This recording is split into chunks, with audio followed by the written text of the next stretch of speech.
Welcome to all of our parents who are either joining us on campus tomorrow or will be joining us later on in the year. We've put together a slideshow for you to inform you of what it's going to look like in the classrooms while the kids are here and how the time is being spent, how we're working social emotional learning into our day, and then also all of the safety precautions that have been put in place to ensure that all of us, students and staff, stay healthy during this time. I want to first talk a little bit about advisory. So advisory, we're used to having advisory every day of the week, but with our new block schedule, we'll be having it either 2 times a week or 3 times a week.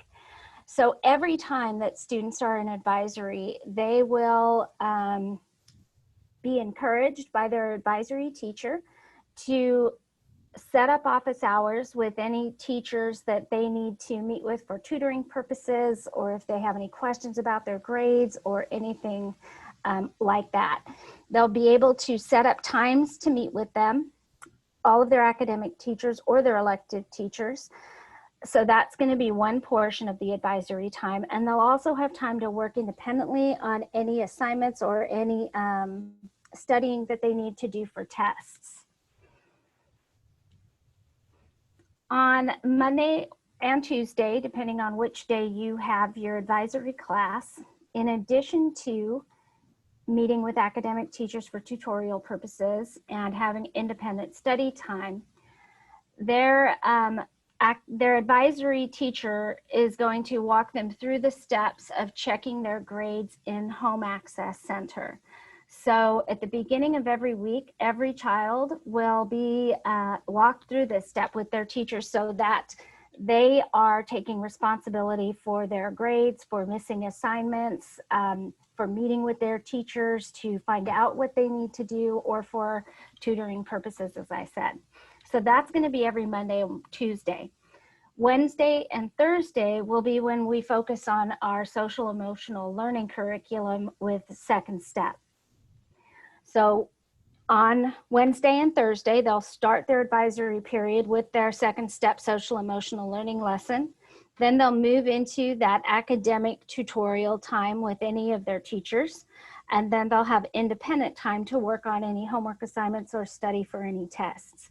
Now, occasionally, your child will have a third day in advisory. Again, they're still going to have that academic time with their teachers. They're still going to have that individual work time. But we're also going to build in community building circles or any other types of activities that build community. A circle is something that's easy to do. Basically, what happens is the students will circle up in the room, being socially distanced, and then the teacher will pose a question, and it starts with things that are very basic. What's your favorite food, or what's your favorite movie? And they go around the circle and share, and students always have the opportunity to pass on that. We never force a student to engage in that activity. But we realize the importance of social emotional learning for all our students in building community, and we are really going to focus on creating that type of environment in our advisory classes.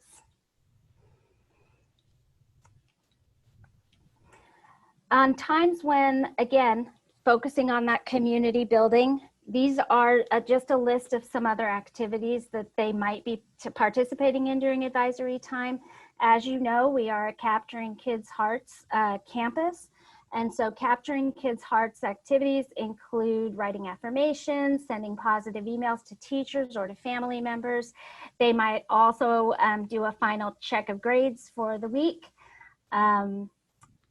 If the opportunity is available to them, they can have a Fun Friday. There's lots of virtual learning websites and games that students can participate in,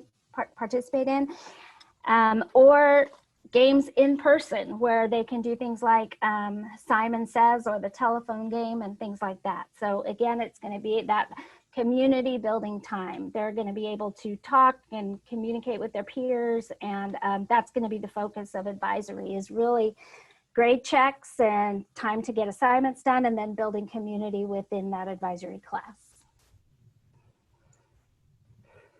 The way that lunches are going to work while the students are on campus is we have put 2 teachers in each, we're calling them pods, in each, so each class is a pod.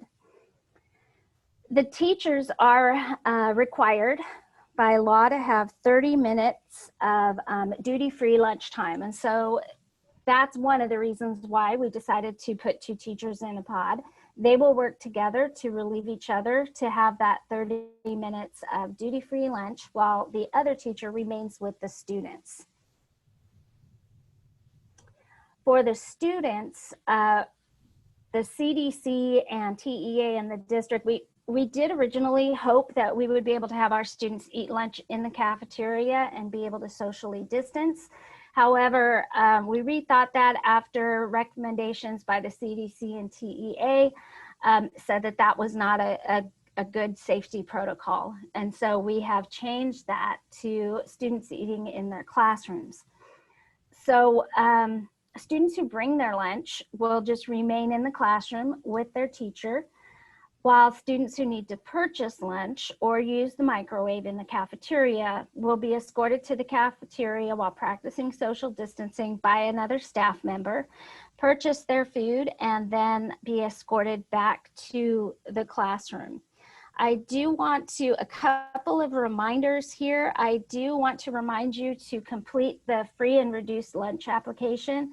October 3rd is the last day for those students who filled the form out for the 2019-2020 school year, but as you may know or may not know, that form needs to be completed every year. So that I've included the link here to the district site where that application is, so you can complete it virtually as well.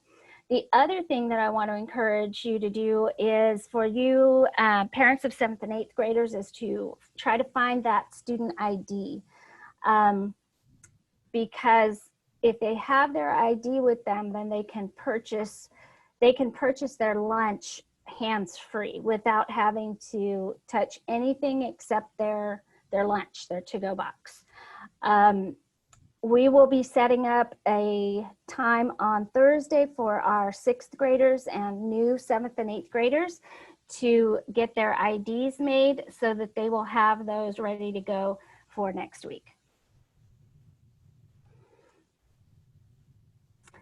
So we have also built in time for students to spend some time outside.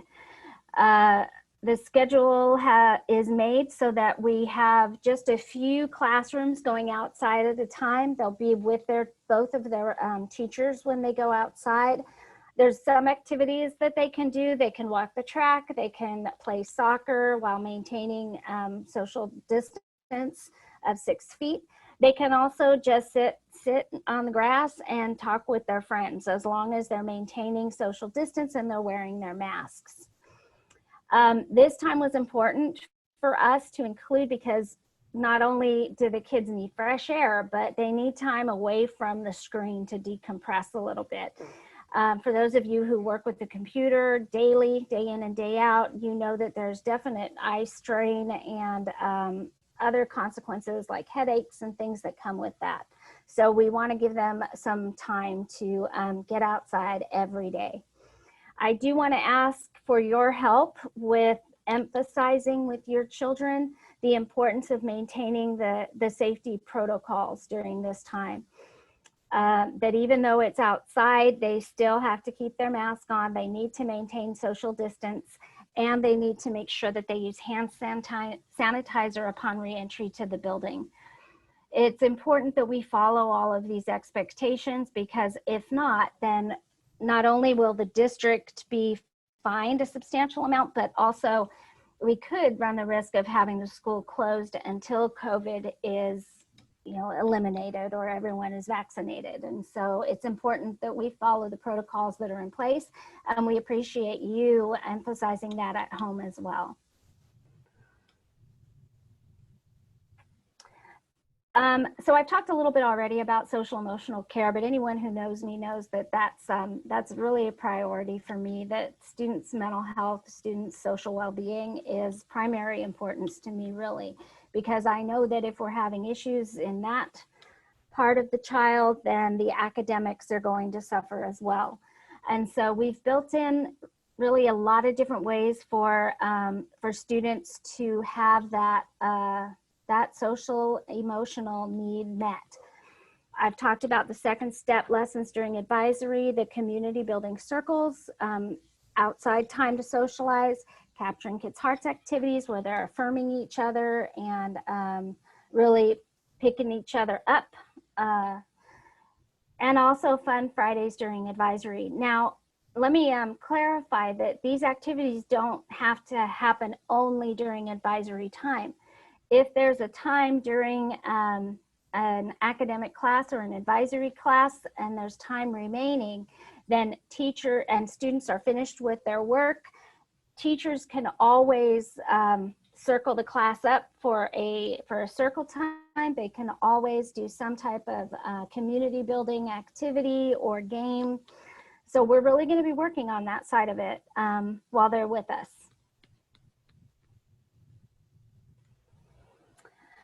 I'm sure that you will have questions after this presentation, and my part of the presentation really dealt with kind of what it's going to be like in the day of your child. But we also are going to have the second section of this presentation is going to deal with all the safety protocols that we have in place. Any questions you have about any part of this presentation, you can click here and we'll be happy to answer those. Our goal is to answer all of them by today because clearly you need the information before you bring your child tomorrow. That's the first link on this slide. The second link is a link to the 6th grade parent presentation. And on slides 16, 17, and 18 is a map of the school with the traffic patterns for student drop off and pickup, where the buses go, everything you could need to know about that. The one thing though that I do want to share with you is that at Hopewell, we are one of the locations for students to pick up meals during this virtual time. And so whether you're coming to pick up the meal or whether you're coming to drop off your student, you still come in the same way, and you'll see that on the map. We will have the very front of the school blocked off because that's not an area where we have drop off or pickup. But if you're coming through to pick up breakfast and lunch, then just indicate left. We'll see you coming and we will remove the cones and allow you to come through that way. So again, if you have any questions, please click on that first link and let us know, and we will answer those today. And if you're not sure where to drive when you get here, where to drop off your student, then you can click on that second link and you'll have directions to that. One more thing, sorry to my team here. We have been getting a lot of emails this morning about where does your child go when they get to school. The assistant principals are sending emails to the students that will have a map of the school, and the classroom that they're assigned to will be highlighted on that map. So you can, and they're just sending those to the students. So you can remind your student to check their email, and they will have an email from, if they're 6th grade, they'll have it from Ms. Sanchez. 7th grade would be looking for an email from Ms. Jackson, and 8th grade will be looking for an email from Mr. Moreno. Thank you. And Ms. Sanchez will be up in just a moment with the safety protocols.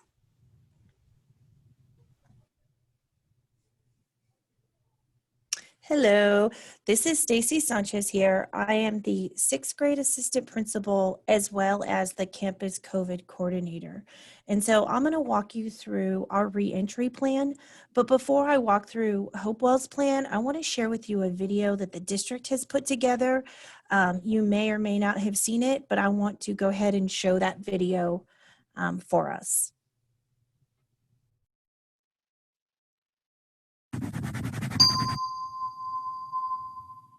Round Rock ISD is getting ready for another year of excellence in education and preparing to welcome students back into our classrooms. Families who choose on-campus learning at the middle and high school level will notice that our campuses may look and operate a little differently than last year. But what exactly will that look like for students? Beginning at home, we're asking parents and guardians to perform a COVID-19 symptom check each morning and to keep their child home if they show symptoms, having a fever of 100 or greater, or has a lab-confirmed diagnosis of the virus that causes COVID-19. Before leaving for campus, parents and guardians are also asked to ensure their child has a clean face covering as well. This will help us keep everyone safe. Once students have been cleared by their parents and guardians to head to campus, here's what our families can expect to see. Students who qualify for bus transportation will be asked to sanitize their hands when entering and while exiting the bus. While riding the bus and during routes, face masks are required for all staff and students. Buses will be sanitized and disinfected after every morning and afternoon route. As students arrive for the day, they'll notice outside areas will be marked to maintain social distancing, and students must be wearing a face mask prior to entering the building. Staff will direct students to enter the building one by one, and entries will be monitored to ensure processes are followed. To reduce large gatherings, campuses may also stagger the arrival and dismissal of students and designate entries for walkers, bike riders, car riders, and bus riders. As we get closer to in-person instruction, campuses will communicate with their communities about the arrival and dismissal protocols for their schools as on-campus learning approaches. Once in the building, students will go directly to class or pick up their pre-packaged breakfast in the cafeteria before heading to class. Students at Breakfast in the Classroom campuses will have breakfast taken directly to them. Every classroom will be designed with social distancing in mind, including signage focused on safety precautions. Hard to sanitize furniture and anything not essential to instruction will be removed. Hand sanitizer will be available in every classroom. During the day, students will engage in all classes on their schedule, although some of their classes may be physically held in one room and hosted through the use of the classroom learning labs, which will be designed to promote engagement while remaining socially distant. Each learning lab will be assigned 1 or 2 certified educators who will serve as mentor teachers to assist with facilitating and monitoring students' engagement in virtual classes, lunch, breaks, and social-emotional lessons and activities. Classrooms will also feature a designated space for student belongings and supplies. The design and size of each classroom will vary at each campus. Class arrangement will depend on several factors, including the size of the total student population, the number of students returning on campus, the types of desks or tables in the room, and the square footage of the classroom. At the end of the day, teachers and custodians will disinfect all items used. All restrooms will be marked so that sinks available for use will be properly distanced. Face masks will be required while in the restroom, and everyone must wash their hands for at least 20 seconds. There will be signs posted in the restroom to remind students of safe hand washing practices. Afterwards, students must return straight to their classroom and use hand sanitizer once they enter the classroom. Transitional periods for classes will be phased in and staggered to limit the number of students in the hallway at one time while maintaining social distancing guidelines. Campuses will communicate when transitions to classes will begin. In accordance with CDC and local governing guidelines, students enrolled in extracurricular electives such as band and athletics will have opportunities to attend in-person classes during the school day after the initial face-to-face phase implementation. In addition to the classroom, students will notice a few other differences and additions to the campus environment, including signage in hallways and restrooms, floor markings, plexiglass shields, and designated hallway traffic patterns, and entry and exit doors to promote social distancing. Hands-free sanitizer and water bottle filling stations will also be available throughout campuses for students to use to clean their hands and fill up their personal water bottles. During lunch service, health and safety precautions like plexiglass at registers, floor decals, and touchless checkout systems will be in place to maintain social distancing. Service at each campus may vary depending on the number of students enrolled, the type of cafeteria tables, and the size of the cafeteria. Students who elect to participate in extracurricular activities that extend the regular school day, such as band and athletics, will have the opportunity to engage in before school and after school practices. More information on how practices will take place will be shared by the campus once solidified. At the end of the day, students will be released through different exit doors and may be staggered to allow for social distancing for walkers and bikers, car riders, and bus riders to be released as buses arrive. Students should leave campus quickly. Individual campuses will communicate dismissal instructions. Lastly, our families will also notice our visitor procedures have changed. To minimize the risk of exposure, on-campus visitors will be limited to those essential to school operations such as guest educators, contractors, emergency personnel, brink security, mail delivery, others as determined by campus administration. All campus visitors will utilize the electronic video intercom access devices, if available, at the front doors and must wear a face mask and have a valid form of ID. Office staff will then determine if access to the campus is needed and assist accordingly. Visitors who are allowed on campus will proceed to the reception area, where they will be asked to respond to a series of health screening questions before being granted limited access to campus. Parents and guardians are asked to comply with the district visitor policy and check with their campus if they have questions about visits, pickup during school hours, and medication drop-offs. Our students and staff safety will always be the #1 priority in Round Rock ISD, and we remain dedicated to providing our entire community with a quality educational experience that ensures the health and well-being of all. For more information on secondary on-campus learning experience and frequently asked questions, visit roundrockisd.org/reimagining education.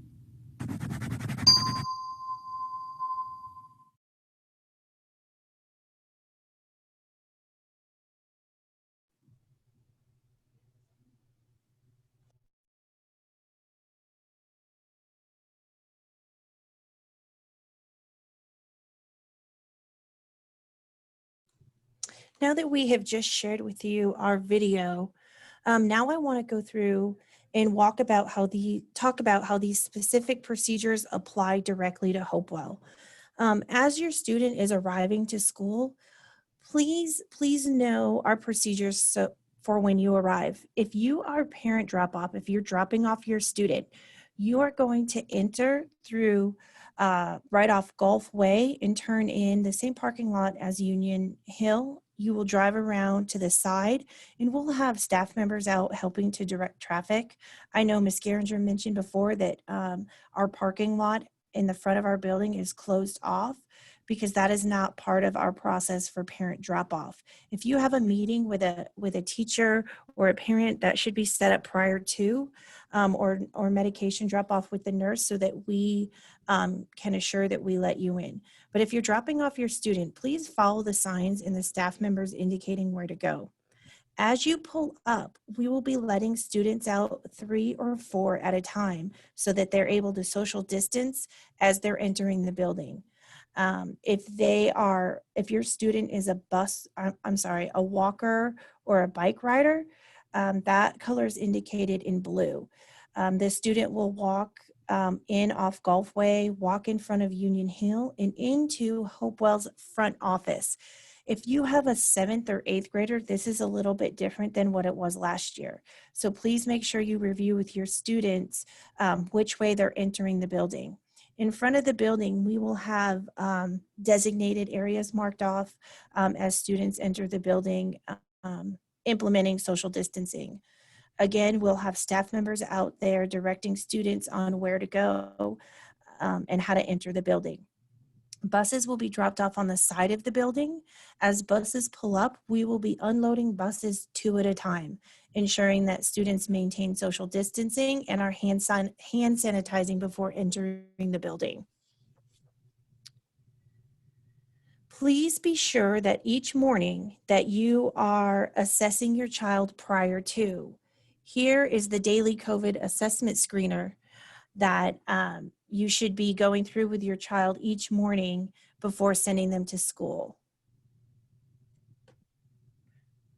So here's what the screen the symptoms are, and to just go through and double check these with your child each morning. Thank you.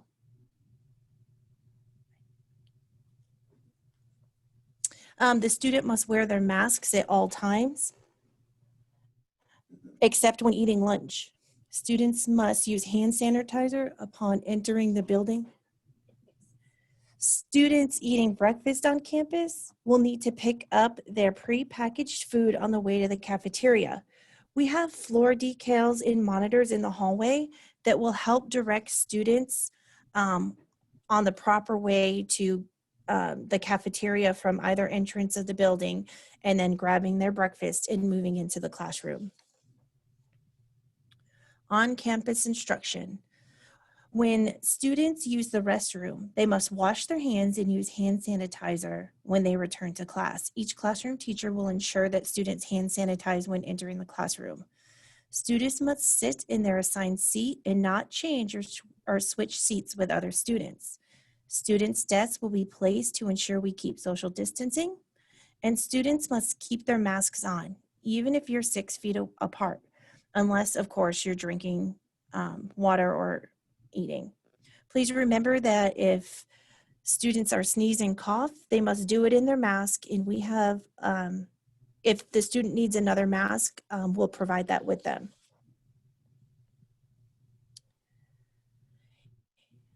So this slide here talks about the Swiss cheese model, and the intentions of this slide is to show you all the different safety precautions we're putting into place and the reasons for them. So think of each of these layers as Swiss cheese as an extra layer of protection from the virus that causes COVID-19.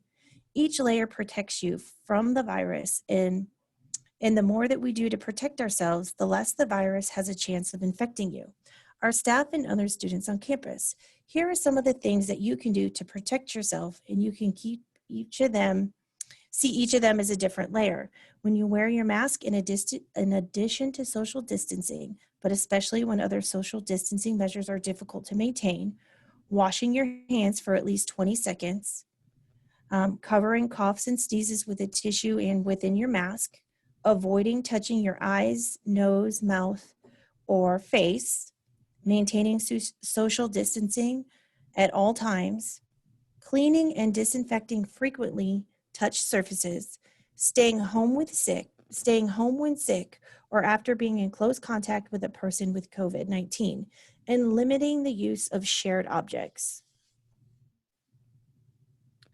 Here are 2 examples of ways the classroom may be set up just to ensure that we're maintaining social distancing. This is an example of one classroom. And the next example is of a science classroom and what that may look like.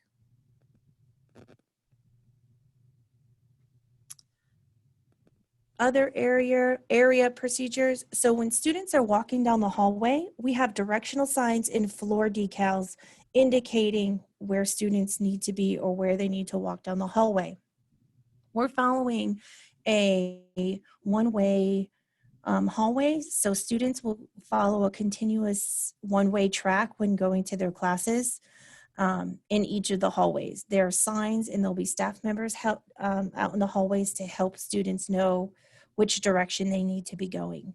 While in the hallway, students must wear a mask at all times and refrain from touching items in the hallway. When students return to class, again, they'll have to use hand sanitizer.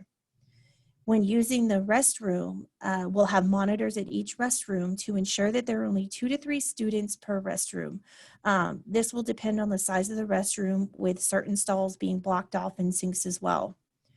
Campus expectations include wearing your mask at all times, even within the bathroom. Students will be asked to use paper towels instead of the hand dryers, and follow the signs in the bathroom about properly washing your hands. Lunch procedures.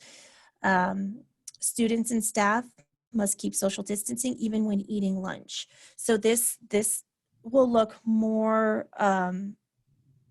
if students are eating lunch in the classroom or bring their lunch from home, they'll stay in their classroom. If students need to go purchase a lunch, then we will have a staff member come gather those students, walk them down to the cafeteria, and get their prepackaged lunch. Students will have 3 choices from lunch this year, and they're prepackaged. So once they get their lunch, they will again follow the floor decals and proper procedures and go back to the classroom and eat their lunch. Students will clean frequently touched spaces throughout the day using a checklist below. And this pertains to only their personal belongings within their surrounding space. So they will wipe down their desks, their chairs. They'll be provided the proper materials to do so. No sharing of any items. Students can borrow items from the teacher, but there'll be designated spots of clean and need to be clean materials. If students are using a laptop, the laptop must be cleaned after each use, and this pertains to a school device and or your own device. After school dismissal is very similar to arrival. Students will be dismissed by hallway at the end of the day to limit the number of students out at once. So for buses will be dismissed as buses pull up. So students will stay in their classroom until they hear their bus called, and then they will be released to go. Students who are walking and or bike riders, they will exit through the front of the building. Again, they'll be dismissed at a specific time depending on their grade level. Parent pickup and drop off, again, students will be maintaining social distancing, and we will be putting students in cars as they pull up. What to do when a student feels sick. If your student is feeling sick, they must tell the teacher, and then the teacher will contact the nurse. The nurse will assess for the following symptoms: feeling feverish, loss of taste or smell, coughing, difficulty breathing, shortness of breath, fatigue, headache, chills, sore throat, congestion or runny nose, shaking, significant muscle pain, diarrhea, or vomiting. These are all some symptoms that she's going to take into account when a student is feeling sick. If the nurse believes sickness could be related to COVID, then you will be asked to isolate for 10 days. Either the nurse or myself will notify the parents. The parent will be asked for the student to seek medical attention, and then we will explain the process to those particular parents on how to pick up their child. At that point, if somebody does test positive, we will conduct a case review. The nurse and I will work together to determine who's been in contact with that particular student. And then we'll notify those families and talk about the next steps in accordance with state and local guidelines on how we proceed. This slide talks about the definition of close contact. Per Williamson County, close contact is defined as being directly exposed to infectious secretions or being within 6 feet for over approximately 15 minutes. Either A or B defines close contact if it occurred during the infectious period of the case, defined as 2 days prior to symptom onset to 10 days after symptom onset. In the case of asymptomatic individuals who test confirmed with COVID-19, the infectious period is defined as 2 days prior to the confirming lab test and continuing for 10 days following the confirmed lab test. If you've been in close contact with someone who is confirmed with COVID-19, you'll be asked to quarantine for 14 days and seek medical attention. If you've been tested positive and you've been told to quarantine by a medical provider or have had close contact because of COVID-19, please notify the school immediately. The school will be in contact with me as the campus coordinator and as well as the nurse. Please know that if you have any questions, I know Ms. Geringer had that link, click here in the slides, and that if you have any additional questions about our COVID safety protocols and or our social emotional learning tied into our instruction throughout the day, please feel free to go to that. Click here. We'll be monitoring that Q&A document all day long to get answers to you as quickly as possible. And I had one more thing to add. I talked about earlier, we were receiving emails with regard to where do our students go when they get to school. We also have been getting some about onboarding personal devices when your student comes to school. So how we're going to handle that, because I know that many of our students are utilizing personal computers at home. Based on the number of students we have coming back in person, we do have the capacity to issue district computers to those students. I know that some parents have shared with me that they're a little nervous about their child taking their personal device to school. So how we're going to handle it is that if a student comes to school and does not have a device or has their personal device, we are going to issue them a school device that they will borrow from the district for the duration of our virtual learning. Those computers, we don't have to go through the process of onboarding, which can sometimes be very frustrating and take a lot of time. And those computers will be equipped with the various programs and applications that the students need to be successful. So again, just to reiterate, for those of you that are wondering what your child does now that they're coming back to school and they've been using your personal device during this virtual time, whether a student comes without a device or whether they come with a personal device, we are going to issue them a school device so that we avoid the onboarding frustrations and the time that takes, and they will be all set and ready to go with any applications or programs that they need. To go back to what Ms. Sanchez was saying, we will be monitoring the question and the Q&A page throughout the day. So please place any of the questions that you have from any part of this video into that document, and we will get an answer in there as soon as we can. Thank you so much for taking the time to view this. I hope it was informational. I hope you received the answers that you need, and we are really looking forward to seeing all the students that we have coming back tomorrow.